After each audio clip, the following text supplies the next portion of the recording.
What's up YouTube? Jose here from Wire Ninjas, New Jersey's finest audio video and home theater installation team. Today I got a hot and fresh install video for you. It's install day and we're going to focus on in-wall speaker installation. Not only the install of the speakers themselves, but also the wiring that takes place, how to cut the speakers into the wall, how to insert or install the circuits, the audio circuits, the necessary circuits to drive the speakers. We're going to cover end to end, start to finish, how to install a speaker in the wall. So let's check it out. All right, buddies. So we're here on site and let's take a look at some stuff. And by stuff, I mean holes. You like that? So today's focus is in-wall speaker installation. Now, we've cut some holes here, yes, but we left one uncut for you. And we're gonna go over this start to finish. So step one, before we get into the cuts themselves, is these blue tapes. So whenever I walk on site or my lead technician walks on site, what we like to do is do a briefing or an assessment with the homeowner. And this will cover our measurements, our spatial measurements, our acoustical measurements, and essentially what we want to gather from the client, the homeowner, is their input in the sense of where do you want these speakers? Now, we take into account the seating, the height of the seating, the height of the listener's ear, the sweet spot itself. We also take into account aesthetics.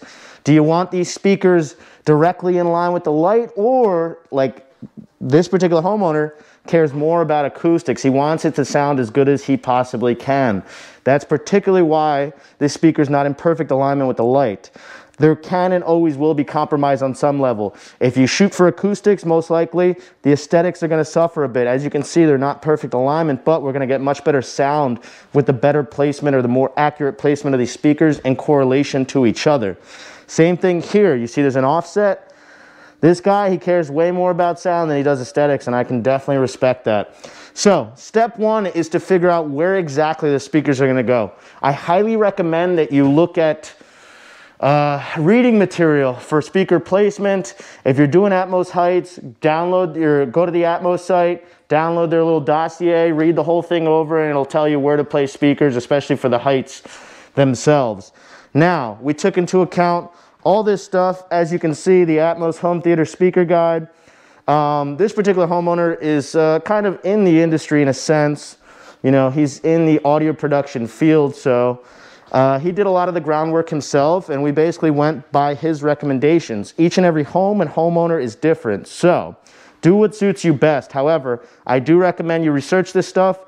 Speaker placement, look that up. Look up how to do it. Same thing, look up the Atmos stuff. It's right on their website. You can download the whole thing. I think it's 30 to 50 pages long, but it's not a hard read. Definitely well worth your time to research speaker placement and decide where your speakers are going to go. After you decide where they're going to go, again, there has to be a little bit of compromise. So there may be studs in your way. There may be double and triple stack studs next to the windows and stuff like that. So after the decision of where the speakers are going to go, you have to literally physically measure and get a matching height for everything. So we match the height of all these speakers except for the two rear surrounds. That's given the fact that we're going to do a little stage here, raise the seating a little bit, so the two rear surrounds went a little bit higher. We left one uncut for a reason. These particular rears, he wanted equal distance from the wall to the speaker. We did the same thing on that side, wall to speaker. We left this one uncut for you guys so we can show you how to do it. When cutting in a speaker, I guess we'll go step by step here. And the first step would be to check your studs. So you're going to want to run a stud finder to see that there's no studs in your way. If there is and you really want a speaker there, be prepared to cut a stud.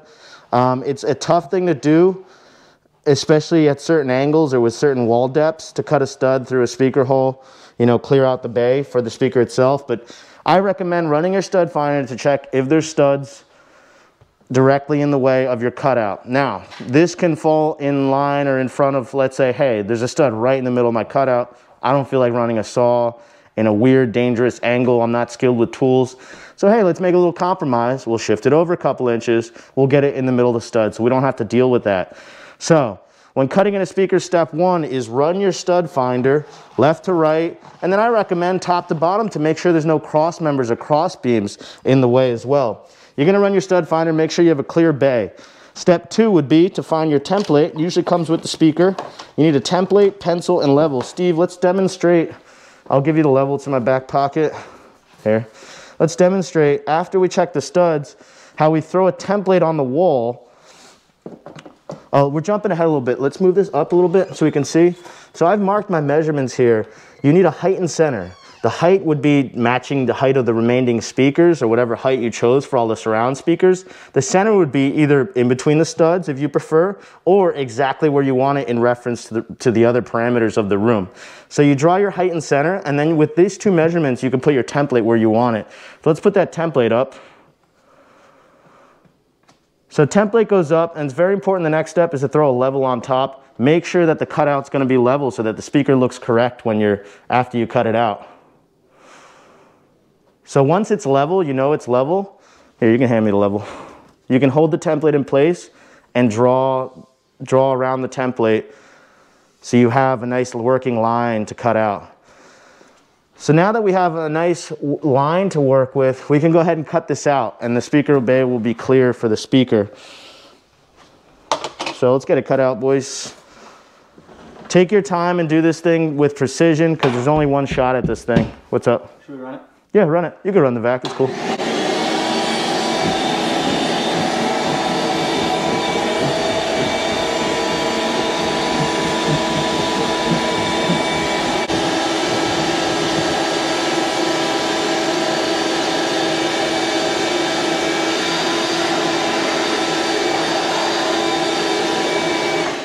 All right, buddies. So a couple things to note. Number one, whenever we cut, drill, screw, all these things, you know, we're drilling out, we're cutting. Anytime we're using power tools in the wall, especially in the ceiling, we're always running the vacuum.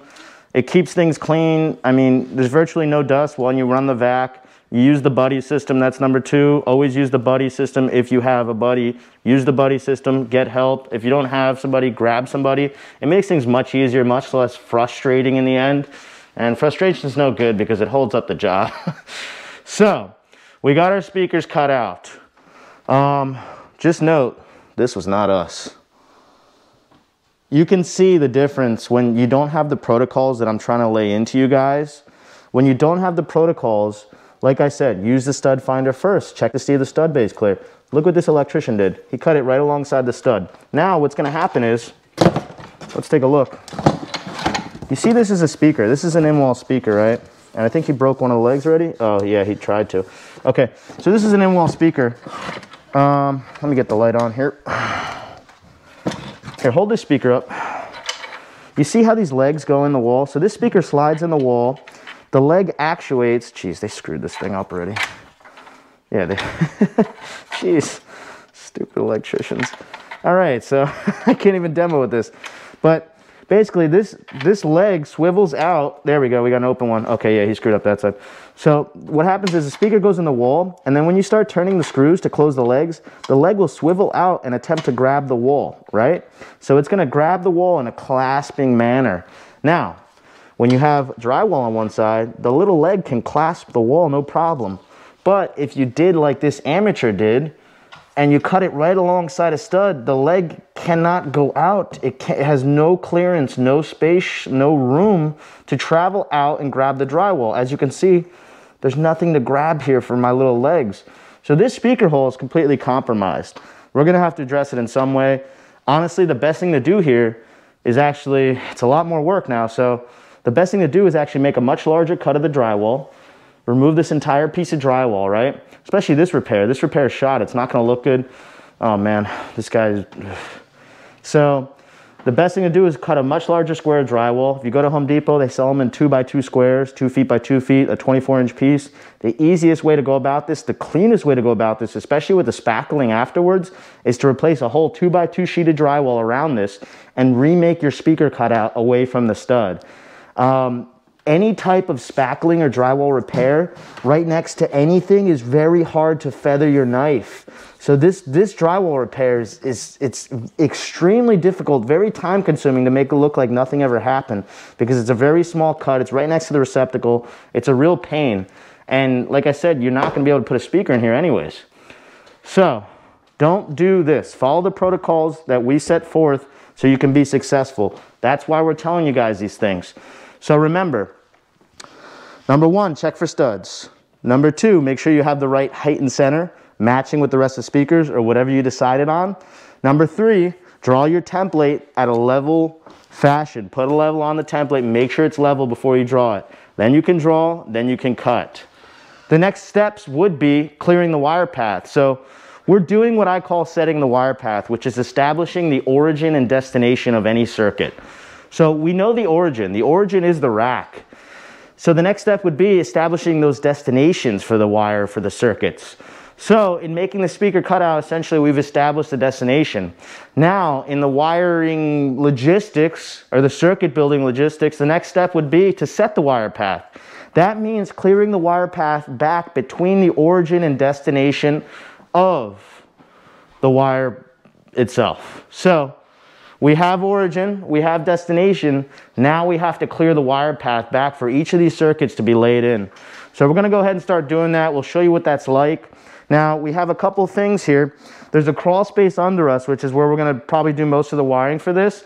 But now we need to get from the speaker through the floor inside the wall bay, inside the wall, inside the stud bay, to the lower floor so we can run our circuits in the crawl space. And we're going to show you guys everything, how it plays out. We're going to show you guys how to make a cut for a drill, nice long drill bit. And we'll take a pause there and we'll get back to it. Some of these have existing circuits. If you're building circuits in the wall and you have any point of reference to either the location of where you need to drill, or if you already have a circuit path like this, I believe this isn't real because, yeah, the circuit just runs on the floor. So this is going somewhere. So we're going to pull these plates, find out what's going on down there. But also when we're drilling through floor to floor, we have this as a point of reference. The high voltage wiring, the Romex, is going to be shooting up through the floor. So I'll have someone tap right here. We'll use our Magna Spot, go floor to floor and find out exactly these locations. But if you have any existing receptacles, it's going to be very helpful for you to pull them, especially low voltage receptacles. If you're scared of the high voltage, I understand. But if you have anything low voltage, usually coax or data or even audio cable in this example, one of the first steps in the process here today is we're actually going to pull these low voltage plates and receptacles, see what's behind there, see if we even have access. We might not have to make our holes through this particular wall. For this one, we have nothing, so we're going to have to make a fresh cut and a fresh hole shooting down. That applies for this one as well. And we have a receptacle here. Yeah, we're going to have to shoot these two down as well. So we're going to show you guys how to make a cut, how to drill through the floor properly, appropriately, safely. All right, buddies, so we're at the point where we're going to start setting our wire path between all these speaker locations and the rack itself. So let's refresh. That's our rack location. We're actually going to do a little bit of rack install. We're going to install some rack rails, and that way we can have a slide out feature to the AVR and the other equipment. But let's take a look at a working hole here. So this is what I mean by setting the wire path. You have a speaker up there. We need to get all the way back to the rack, and we're going to achieve that through the crawl space under the basement here, or under the first floor here. So we need holes like this. This one's a little bit bigger because we have a lot more wires going through this main channel than anywhere else. But you're basically going to cut out the drywall. I like to keep it at least an inch and a half right above the molding so that the drywall repair is easier. If you cut it right to the molding, the drywall repair is not going to be as easy for you. So the goal is to have holes made. So you cut your drywall out, and then you could shoot a hole through the footer, and then you're in the next room. So let's take a look at how that plays out. Right here we have Jeff. He's drawn a cutout for us. Step one is running the stud finder. Jeff, let's get an example of that. So you want to run your stud finder. Go right to left, keep going. You want to check the studs, and you want to mark them out along the way. Here's a stud there, and then another stud there. The other thing you want to do is make sure you're in the same bay as the speaker. Very important to catch the same bay because you don't want an extra cut in the hole. And another thing is, like I said, make sure you leave some space above the molding. That way the drywall repair is not hellish afterwards. One more point would be, we like to keep our cuts about 14, 15 inches tall. The reason we do that is because we generally use auger bits on a drill. So let's look at a drill, and let's look at an auger, or some auger bits. So a drill plus an auger bit. Augers are great because they allow you to get inside the wall and very deep through the wall. Sometimes there's not just 1 footer, sometimes there's an extra wood stacked under it, and you have to get through both layers. This is primarily why we use augers, because of the added length. And because they're longer, you can set angles too, you can position the drill properly. But a drill plus an auger means you got to make about a 15-inch tall cut. Another thing to note is the width. The width of the cut, about 3 to 4 inches, is the width we would need to get the drill inside the hole itself so we can make a proper angled cut. If you angle forward, you're going to end up in the next room. If you angle straight down, you're going to get exactly what we want. If you angle in towards yourself, it's going to be nicer for you, actually. But our goal is to just be able to angle straight down. If the cut's too small, you're going to be angling the drill forward, which could put you into a whole nother room. That's why we make our cut so tall. So let's take a look at how this cut's made. We always draw our cuts. We always draw with level lines. You know, we use levels for everything. And we always run the vac. So he's going to cut out this hole for us.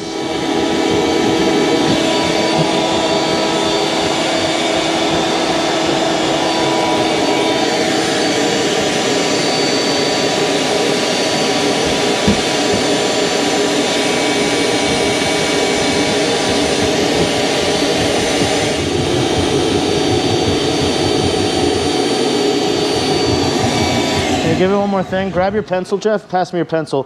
One more thing I want to note here. When you're making these cuts, it's very important to label them. So we'll call this A.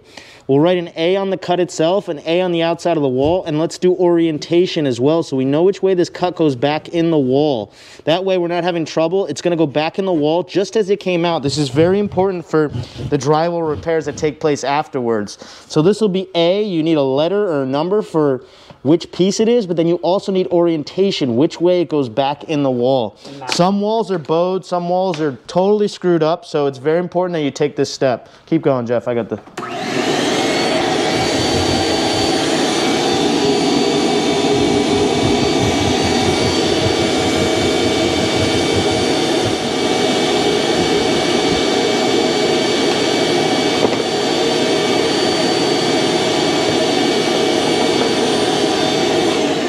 All right, so now we have our hole cut out. The next step is going to be to drill through the footer.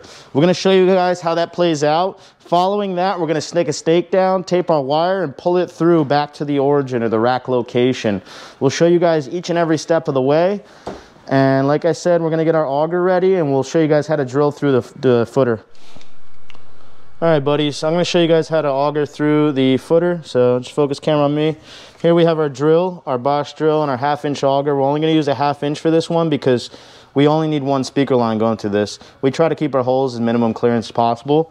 So first step is going to be to push back the insulation a little bit. That way the auger doesn't grab the insulation while it's trying to drill through. Second step would be to drill your hole.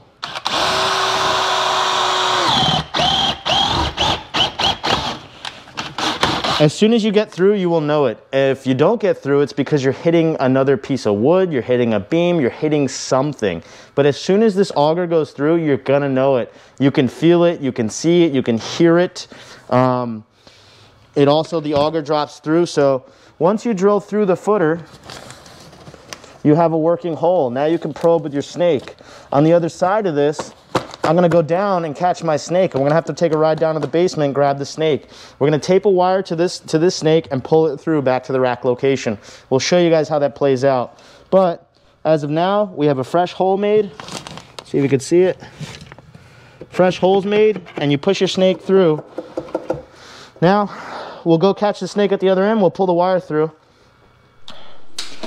All right, buddies, so last we left off, we showed you how to make your cutout for your drill. We showed you how to drill through the floor. We showed you what drill to use, what bit to use, preferably an auger, a nice long auger bit. This is a repair of the cut that I showed you. There's another one there. We generally do, what, Steve, 5 inches or 4 inches by 15? Yeah. 4 inches by 15 should be sufficient for most drills, depending on the size. Honestly, if you want to go a little bit higher, I would do about 18, maybe even 20 inches so you can get the entire drill inside the wall. That way you can hit it at a perfect 90-degree angle as opposed to shooting to the next room at a forward angle. And also, if you want to shoot it inwards towards yourself, that is more preferred, but you do need more height clearance there.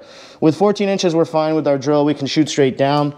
Those two cuts are repaired. I wanted to take a moment to show you guys the other side of this, which is actually getting the wires through the floor. Now remember, we're on the first floor. We have a crawl space underneath us. I'm going to show you that. These two wires we drilled through. Let me try to get a little, there we go. You see the hole right there? Hole's right there. You see our two audio cables coming through. Now, these two are going to feed, one's a 4-conductor, one's a 2-conductor. The 2-conductor is going to feed that on-wall surround. The 4-conductor is going to feed my Atmos height right there and my Atmos height right there. I don't know if I showed you guys this, but sorry, we're doing a multi-day shoot here, people. But I just don't want to leave anything out, so I'm going to grab one of these fish rods or glow rods. We just call them snakes.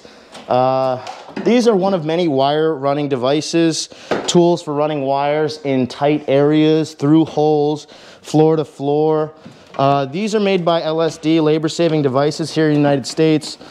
And like I said, you're going to want to drill your hole and poke your snake through your floor. The alternative is to just send your wire right through, which if you have a buddy and use the buddy system, you can go ahead and do that.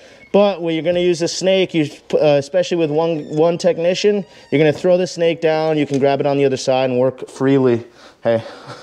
So we're outside. We're now on the other side of the home, and we're going to get underneath the current floor. Let me close the door because the landscapers are at work out there. So we're going to go underneath where we were inside the home. We're going to be the floor under, which is open studs. It's a crawl space, pretty big though. It's fairly accommodating. As far as crawl spaces go, they can be much, much worse than this.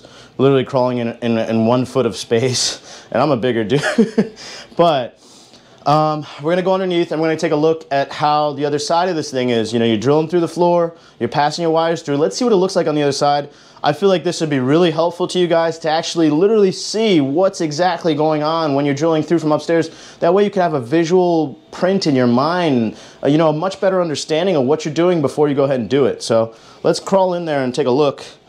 There is a light in here which is going to be really beneficial to us. But the whole point is I'm trying my best and I'm trying everything I can possibly do for you guys to make sure that you are successful. That includes taking the extra time on job sites to show you guys, specifically holding the crew up from doing their job so that I could film this stuff for you. One example of that is you see all these wires hanging. We're going to get these tied up, but I just want you to see what it's looking like down here before these wires get tied up, you know, to the studs. Audio cable, you're cool to do with Romex staples. Let's see if we have any Romex staples down here so I can show you what that looks like. But Romex staples you can pick up at any you know, home improvement store, Home Depot, Lowe's. And Romex staples are easy to work with. They're really cheap, like a couple bucks. You get $100 at least. And you just hammer them right into the stud. And with audio cable, that's okay. With data lines, I would prefer screws and Velcro, you know, cuts of Velcro and screws. And you screw the Velcro in and then just wrap it around the wire. That's the nicest way to do it.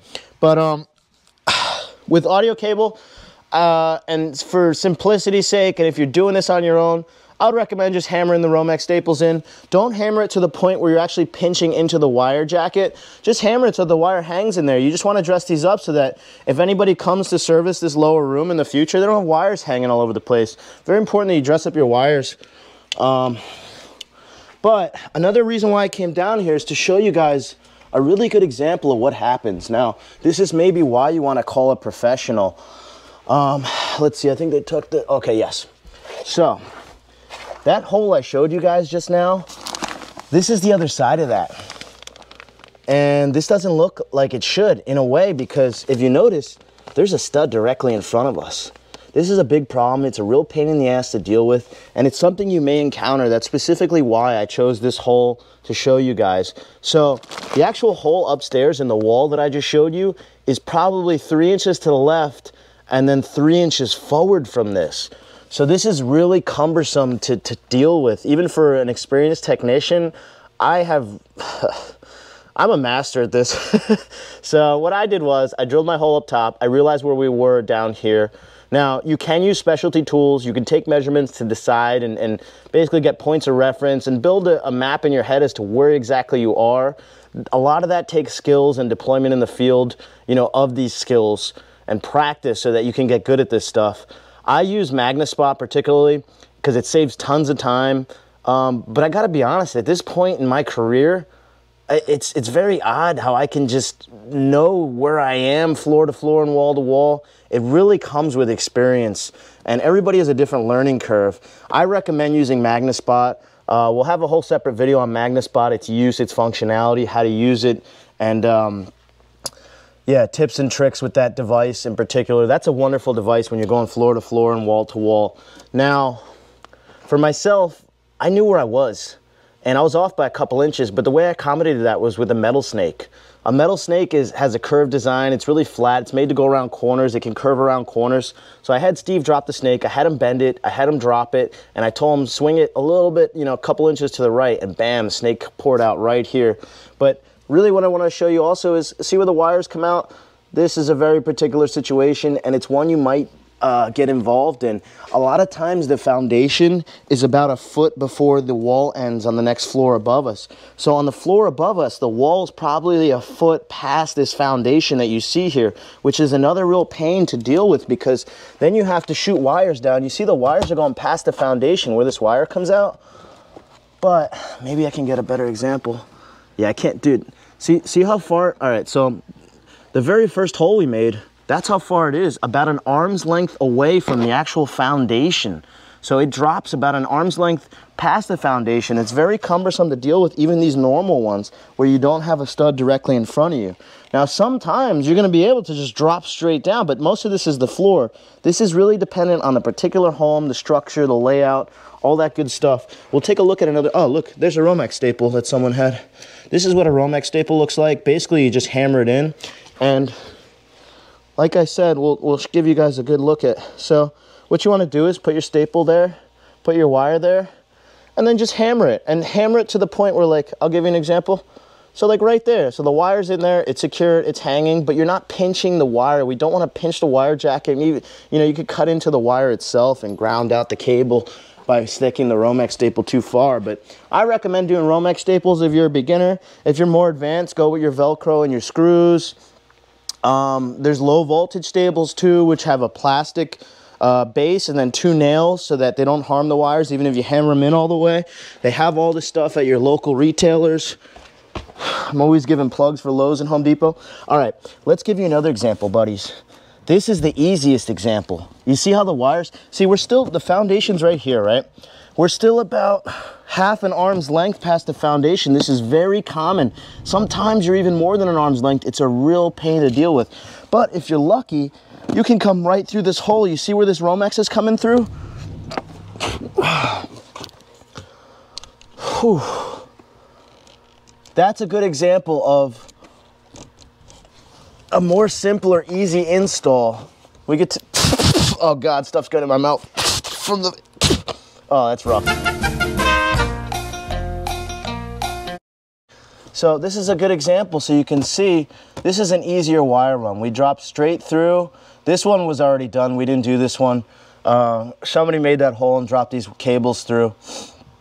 As you can see, there's a flat cable, a Romex, and another audio cable. This thing was pre-wired several times over and over. You could tell by upstairs, there's a million wires in this wall, but I just wanted to show you guys this, an example of what it looks like on a clean drill and drop through. That's a clean one. I gave you a medium one in the back. That's probably a medium level because it's about an arm's length in. And that's probably the hardest one where you find yourself directly in front or behind a stud that you have to get through. You know, that wire's dropping behind the stud right in front of us. So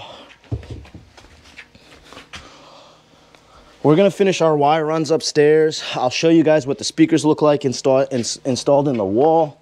And then Jeff's gonna come tie up all these cables. Some of them are ours, some of them aren't ours. No big deal. We'll tie them all up and we'll leave the home looking pristine, top to bottom. All right, buddies, so now that we showed you how to cut out a speaker and we showed you how to cut out the drywall to make your holes to send the circuit down to where it needs to go, let's take a look at the speakers itself. We'll show you some finished work. So this is surround right, That's the cutout we had to make down below, patched up, spackled. This would be surround right wide. That's the finished spackle work on the cutout. We have surround back here. That's the cutouts. The middle's just something we patched. That was a gang that was in there. Figured to go the extra mile and patch that for them. This is surround left. Surround back left, actually. And then you have surround left here. That's that cutout. That's one we showed for you guys. We'll take a look at the Atmos afterwards. And then this would be surround left wide or surround wide left. And the cutout there. Now let's take a look at some additional wiring that had to take place here. So we'll look at the projector. We were able to get through this bay. It's a little bonus content for you guys. We were able to shoot down the bay. We had to do a track cut there and then a cut there to get around that corner. There's usually a stud at the top and bottom, or both sides of the corner would be better stated. We also had to track across to get through the exterior wall back into this AV rack, because this is in that other little special room outside I showed you guys. We plated all these holes, being that there's no longer in use. That's your Atmos. That's the, we'll call that height row 1 left, height row 1 right. As you can see, there's no cuts here because the studs run this way, so we can shoot it, we can cut our height out, shoot a snake. We'll do a separate video someday on specifically Atmos height speakers. There's a lot of content to cover there, specifically with distance and angles in relative to the listening position. We take measurements, we use lasers, and we take a lot of time to decide where we want these speakers before we cut them out, before we build the circuits to them. So that's a whole separate video, look out for it. We will bring that to you guys, not a problem, just takes a lot of time to shoot while we work here. And projector's ready for its HDMI. We like to future-proof, use really high quality. This is a clear line cable, it's an 8K cable. And she's ready for an upgrade in the future. These are a little bit pricey, but they're well worth it in my opinion. Very high grade stuff right here. They were the first company I found that was actually making 8 and 10K fiber cables. They still are one of the only ones. A lot of guys say they're making them now, but I can't acquire them from anybody else, so I've stuck with Clearline. And they work every time, no handshake issues or anything like that. This theater's coming together. Left, right, and center. We didn't have to do any cuts. We used the existing gang. So that's the existing gang. And another thing I want to point out to you guys, like a lot of you guys at home, this is a multi-use room. See the toys everywhere? I mean, it's probably gonna be treated a little bit more as a theater because now we added, what, we added 10 speakers to this room. So it's gonna be transformed entirely. You know, as a whole, it's just transformation happening here as opposed to just left, right, and center before. So maybe they'll treat this room a little bit differently, but like I said, I want to point out the fact that a lot of you guys are using these rooms as multi-use rooms, and there's nothing wrong with that. So don't let anyone tell you otherwise. Something that just bothers me where the assumption is we have unlimited budget and we have a dedicated room. That's not the case. This is real life. I deal with this firsthand. I know it, and I just want to lay it out to you guys. Oh, let's take a look at the rack a little bit. So we had some shelving in here. We thought it'd be a much better idea to put in these rack rails. That way we can accommodate real rack design shelves, you know, slide out shelf for the equipment, the heavier equipment. It's serviceable. We have enough slack on the wires. Someone came in here and did just disastrous things, as you can tell. We tried our best to clean it up, but it's not the greatest situation to start with. However, as long as you fall within your budget and you get what you want and you're happy, that's really all that should matter, you know? Just keep it simple, be practical, and let's all be grateful for what we have. All right, guys, so what'd you think? We showed you how to install in-wall speakers. I try to be thorough, as tough as it is, managing the logistics of a working job site as well as the logistics of filming for you guys. It's not easy. A lot of short-term memory being used in the brain, the old noggin, but I'm trying my best to be thorough, to be clear, concise, but also informative. point out important things, be helpful along the way. And we showed you end to end. We showed you general ideas or practices when planning or making a cutout. We showed you literally how to cut the speaker out, put the template, use a level, that good stuff. And then we showed you how we drop circuits, you know, through the floors. There's going to be different types of installations that we will cover. Every install is different, every home is different, every theater is different. So we plan to just keep putting out content. Hope you guys love it. Thanks for watching, and we'll see you next time.